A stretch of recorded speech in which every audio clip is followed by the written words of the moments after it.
Cambio de tercio musical de forma totalmente radical para recibir con todos los honores, como él se merece, al gran interiorista de este programa y del mundo entero. Mariano del Pino, ¿cómo estás? Buenas tardes. Madre mía, pues muy bien. Voy a salir muy ancho de hoy de mi casa, Sí. Y no es para menos, ¿eh? Hoy creo que tenemos que dar un tema muy importante, ¿no? ¿Así Como cuál? siempre suelo decir yo, ¿no? A ver. Hombre, creo que hoy es un día importante para el que me está hablando. Creo que es tu cumpleaños. Sí, es mi cumpleaños. Felicidades. Muchísimas gracias, amigo. Muchísimas gracias. No, la edad nunca se pregunta, pero felicidades. Ahí, vaya por delante. Muy bien. Eres un auténtico caballero. Di que sí. Bueno. Oye, hablando de todo un poco, hoy nos vamos a referir a lo que vendría a ser la gran credencial, la carta de presentación de nuestra casa una vez hemos accedido a su interior. Más allá de la fachada, que sería, digamos, la tarjeta de visita número 1, luego estaría en el ámbito interior la tarjeta de visita número 2, nuestro recibidor. Es por donde pasa todo el mundo. Es la primera impresión que vamos a dar de nuestro hogar a quienes nos vayan a visitar. Y también es la primera impresión que nosotros nos llevamos cuando entramos en nuestra casa. Es importante cuidar el recibidor de una manera esmerada y tenerlo, pues eso, de tal forma que se refleje quiénes somos y cómo nos gusta vivir en ese rinconcito del mundo que se llama nuestro hogar. Pues sí, te voy a decir yo, el recibidor quizás es de las estancias más olvidadas que tenemos, siempre. El recibidor es el gran olvidado. Además, también hay que decir que hoy en día, con la arquitectura, con el tema de la especulación en cuanto a metros cuadrados, el recibidor ha desaparecido, tiende mucho a desaparecer. Tuvo mucha importancia a principios del siglo, una importancia que se ha ido degenerando, y a día de hoy muchas veces es casi prácticamente inexistente el recibidor. Y es una pena, porque es una estancia muy, muy importante. Otra cosa es que el tema de la especulación está ahí, pero el recibidor es una estancia que creo que tiene su importancia. Desde luego. Como tú bien has dicho, nos refleja nuestra personalidad y es la primera imagen que ve la gente. La primera impresión. Incluso a veces tiene que ser la primera y a lo mejor es la última, porque claro, de ahí tampoco no tiene por qué pasar más hacia adentro. En muchas ocasiones, dependiendo de qué visita se trate, efectivamente, ¿no? No, y que si de repente vas a la casa de un amigo y ves el recibidor hecho unos zorros, y dices, bueno, gracias, ya nos vemos en otro momento, yo me tengo que ir ahora que me he dejado el fuego en casa en marcha y me acabo de dar cuenta ahora. Porque yo soy de los que opinan que, por ejemplo, en restaurantes, como en la casa también, tal y como está el baño, está la cocina. ¿Tú qué opinas al respecto? Si tú te encuentras un baño aseado, ordenado, organizado, limpio, ¿verdad?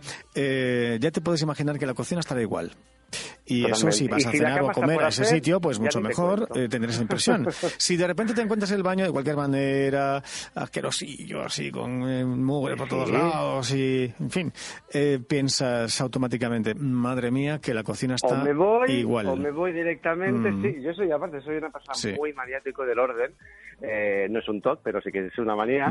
Y soy muy observador. Y cuando observo según qué cosas en según qué sitios públicos, digo, si yo lo veo esto así y lo puedo ver yo, imagínate lo que no puedo ver. ¿Cómo será aquello que no vemos? Efectivamente, aquello que no nos es permitido ver, ¿no? Aquello a lo que no tenemos acceso. Y entonces, en el caso del recibidor, de repente puede pasar lo mismo, ¿no? Que tú llegas a una casa y ves el recibidor de una determinada manera y piensas, bueno, pues no hace falta pasar, no hace falta seguir adelante porque esto va a ser un desastre, ¿no? No, pues no, a menos que no te interese mucho. No, es verdad, el tema del recibidor es importante. Tenemos de saber qué función tiene que cumplir un recibidor. ¿Y cuál es en tu opinión, cuál es la función que tiene que...? El propio nombre ya nos lo indica. Primero sirve para recibir a la gente que viene de la calle, sea quien sea. A partir de ahí, cumple la función de que yo entro y salgo, debemos de tener una serie de zonas habilitadas, pues para que sea práctico. Siempre pienso que hay que utilizar cualquier estancia, tienes que analizar qué función tiene que cumplir. Entonces, el recibidor, uno sale, si tiene moto lleva el casco, las botas de agua, paraguas, los abrigos. Pues esto es importante tenerlo en cuenta a la hora de hacer el recibidor. ¿Y cuáles son los elementos imprescindibles para que sea un buen recibidor, nuestro recibidor, y cumpla bien con esa función que tiene encomendada dentro de la organización de la casa? Pues mira, principalmente yo diría, tenemos que tener una zona donde nos podamos sentar, ¿para qué? Para descansarnos. Y hay mucha gente que quizás aquí, todavía en este país, aún nos cuesta, en los países nórdicos es costumbre quitarse los zapatos. Yo lo hago siempre cuando llego a mi casa, lo primero que hago, antes de decir nada a nadie, antes de nada, lo primero descalzarme. los zapatos es un tema, además a su sitio. Porque también es mucho más cómodo, es un tema de higiene. Yo de toda la vida, siempre de pequeño, Totalmente. me acuerdo que en casa mi madre siempre estaba con los zapatos. Y a posteriori, yo cuando uno viaja, se da cuenta que fuera la gente tiene por costumbre quitarse. Es un tema de higiene y creo que es un tema muy importante. Entonces, una zona donde puedes descansar, pues sí, es necesario. Una zona de descansarse. Tenemos que hacer una zona con un espejo. ¿Por qué? Porque tanto las señoritas como los señores nos gusta ese último momento que sales uno de casa y dices, bueno, yo ya no Me tengo encanta que has arreglos, dicho pero las señoritas y los señores. ¿Qué pasa, que no hay señoritos o qué? También lo que pasa es que el señorito queda muy repetido, por eso no lo he dicho. No porque no lo sienta, porque me suena como muy... Bueno, sí, bueno. También los hay. Hablaremos los chicos. de Vamos a eso. los chicos, José Luis. Ni para ti ni para mí. Los chicos. Vamos a dejarlo ahí. Venga, vale.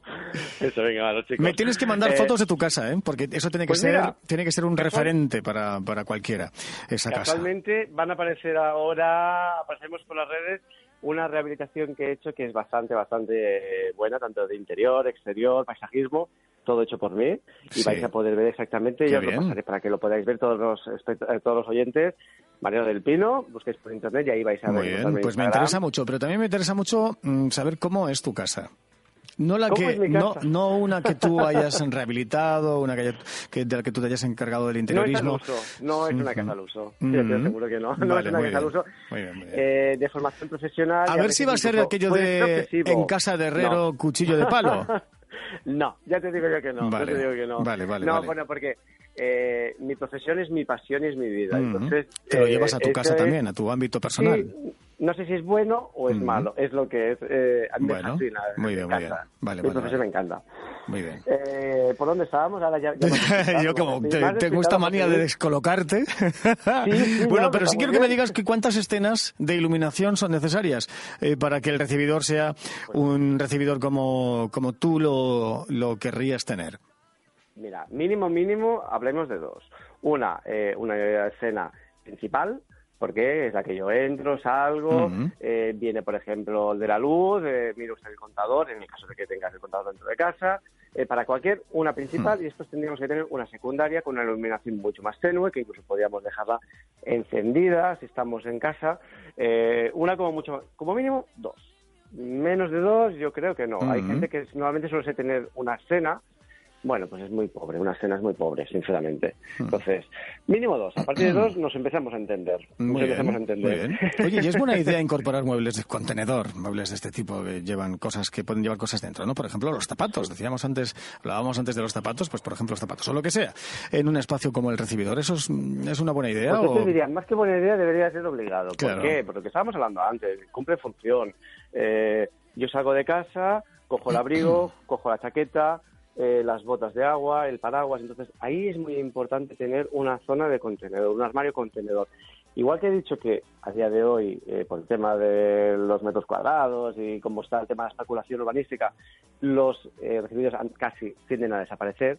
Sí que es verdad que se han incorporado en los distribuidores, se puede llamar de esta manera, una zona de armario contenedor. Entonces, esto sí que es positivo, es muy bueno y es muy práctico. Y debe de ser así, porque, claro, es que todos tenemos, pues, si la moto, el paraguas, el abrigo, la chaqueta, aquellas cosas que uno se pone antes de salir, incluso cuando llegas a casa, porque hay mucha costumbre que cuando uno llegaba a casa, ¿qué hacía antes? Cuando uno tenía un contenedor, dejaba encima del salón, encima del sofá. Claro, todo repartido por todos sitios, claro, mal hecho. ¿Te vienen invitados? Tienes, pues mira, ¿dónde dejo la chaqueta? En lugar de no en la cama, no. Aquí tienes. Eso es un buen detalle. Claro, también hay que decir que no todo el mundo... no tienes espacio, ¿no? Claro. Tiene tantos metros cuadrados como para que haya un recibidor, porque claro, cuando no hay un recibidor por falta de metros cuadrados, por ejemplo, lo que estamos diciendo, ¿qué hacemos en ese caso para, digamos, independizar, para dar una solución a esa, digamos, independencia que quizá requiera el resto de la sala? Claro, sí que es cierto que hay diferentes opciones. Vamos a ir de la más económica a un poco el precio más elevado. La más básica podría ser un screen, para que lo entendáis, un screen sería como si fuera un store de rollo que va a techo, completamente opaco, de techo a suelo. Esa es la más económica, rudimentaria. Sí, funcional también. ¿Por qué? Porque yo en un momento dado la bajo y yo cuando abro la puerta de la calle ya no veo el sofá desde la puerta. Claro, la tipología de vivienda de hoy en día mucho se ve este sofá desde la puerta, claro. Depende yo de qué optaría ventana más, te interesa. fíjate que yo optaría más por un biombo, algo así, ¿no? Sí, entonces está la opción esta, me has leído el pensamiento, José Luis, y es que de verdad me descolocas. Tenemos esta conexión sí, total y absoluta, ¿eh? Madrid-Barcelona, Barcelona-Madrid. Otra opción sería, como tú dices, bien el biombo. Después ya pasaríamos, por ejemplo, cristal grabado al ácido, eso ya es otra historia, de suelo a techo. Podríamos poner también una zona de espejo. Puertas articuladas. Esto último que has dicho, el cristal del que estabas hablando, es lo que es una solución que le han dado a una de las partes importantes de los estudios centrales en Madrid, de Radio Internacional. En la redacción hay unas separaciones que vienen dadas de esta forma. Y queda muy bien, ¿eh? Sí. Queda muy bien. Pero claro, eso sí. Viene a ser a modo de biombo, pero de suelo a techo. Entonces claro. Es muy funcional, te deja pasar la luz, que es muy importante, que no quede opaco. Y es interesante y tampoco diríamos que tiene un precio muy, muy elevado. Lo único que, bueno, evidentemente tienen que venir a instalártelo. Bueno, claro. Tiene sus pros y sus contras. Y después tendríamos alguna otra opción, por ejemplo, habría muchas más. Evidentemente que esas que estoy nombrando son quizás las más básicas ahora, pero se puede estudiar todo. Después habría unas puertas, pues se podría articular unas puertas correderas, que también esa quizás sería más sofisticada, sería de las más sofisticadas. Pero yo creo que siempre se puede sacar un poco de punta aquellos problemas que quizás no lo son tantos, sino simplemente falta un tema de diseñador, como puede ser yo, por ejemplo. Claro. ¿Y tú serías partidario, si en una reforma de repente se decide derribar el espacio que tiene que ver con el recibidor, e integrar ese espacio en el resto de las, digamos, del salón comedor, ¿no? Integrarlo todo y que sea una especie de espacio único, ¿no? Salvo la habitación, el dormitorio, tipo loft, efectivamente. Sí. ¿Eso tú lo ves bien? ¿Es pues, no, o sea, si me dices es que quiero ganar muchos metros y tal, yo no lo veo bien por el tema, porque creo que el señor tiene la importancia de que te sirve de pantalla visual cuando entra alguien que no te apetece o simplemente dices que mira, es que quiero cerrar también para cortar un poco el frío que viene de la calle. Creo que es importante. Dicho esto, esto que tú me estás comentando, esa tipología, el más tipo loft, más tipo americano, esto sí que está bien en esa tipología concreta de loft. Claro. Pero ya son apartamentos que dices son 40, 50, a lo mejor incluso son muchos más metros. Claro. Es que con una cantidad de metros cuadrados del estilo de lo que tú estás indicando, en fin, casi que sería de obligado cumplimiento el intentar derribar todo tipo de barreras, tabiques, todo tipo de separaciones que pudiera haber para que corra un poquito el aire, ¿no? Porque si no nos podemos asfixiar, ¿no? Si en un apartamento de 40 metros cuadrados empezamos a tabicar, empezamos a compartimentar, efectivamente al final lo que nos quedan son espacios muy claustrofóbicos, muy pequeñitos, que no merece la pena, ¿no? Mejor tener un loft y venga. Y a mí no me desagradan los lofts cuando estamos hablando de espacios de estas características. Cuando están bien diseñados y sobre todo que no sean ciegos, hay muchas zonas, el otro día estuve visitando una obra y querían hacer un loft y la mitad era ciego, entonces tú no puedes hacer una zona, es muy triste, vivir en una zona que tenga todo zona ciega es muy triste, o sea, es muy deprimente, entonces, bueno, vamos a intentar, si derribamos, podemos poner, como tú bien has dicho antes, pues con cristal grabado al ácido, con un stall, con unas vidrieras, intentemos suplir aquello que quitamos de una manera como mucho más diáfana, ¿sabes? Oye, ¿y si el recibidor es minúsculo, es microscópico, es de una sola plaza?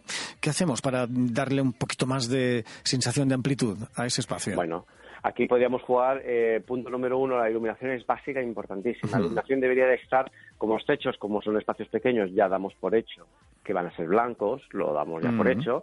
Vamos a iluminar bien el techo, porque el techo nos va a servir de pantalla y nos va a rebotar el de luz al suelo. Aquí sí que te diría más potencia de iluminación, que tampoco hace falta que te ciegues, pero una potencia potente, o sea, algo elevado de iluminación. Y después las paredes podrían ser, habría varias opciones. Primera, si las queremos en pintura, que sean todas las puertas y las paredes, si no en blanco, casi en blanco, lo máximo de blanco posible. Pavimento, si no estamos hablando de parquet y tal, alfombra, también en claro, que nos rebote. Después otra opción sería también poner espejos. Los espejos son los grandes amigos, cuando son espacios muy pequeños los espejos nos aumentan. Yo siempre digo, es mucho más difícil hacer un espacio reducido que un espacio muy amplio. Los espacios reducidos es más complicado, pero no son imposibles. Creo que con los pequeños trucos podemos engañar a la vista, siempre.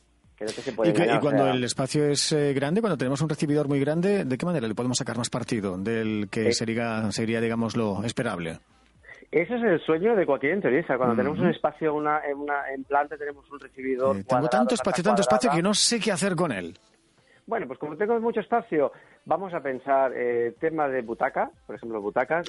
Muy bien. Tema de butacas, almacenamiento y después, evidentemente... ¿Plantas? Plantas se pueden poner también. Dependiendo y de si hay luz o no hay luz, natural, si entra o no hay pavimento. El pavimento debe marcar muy bien si tenemos una planta cuadrada de un espacio recibidor. Estamos hablando a lo mejor de unos 10 metros cuadrados, que los hay de 10 y demás.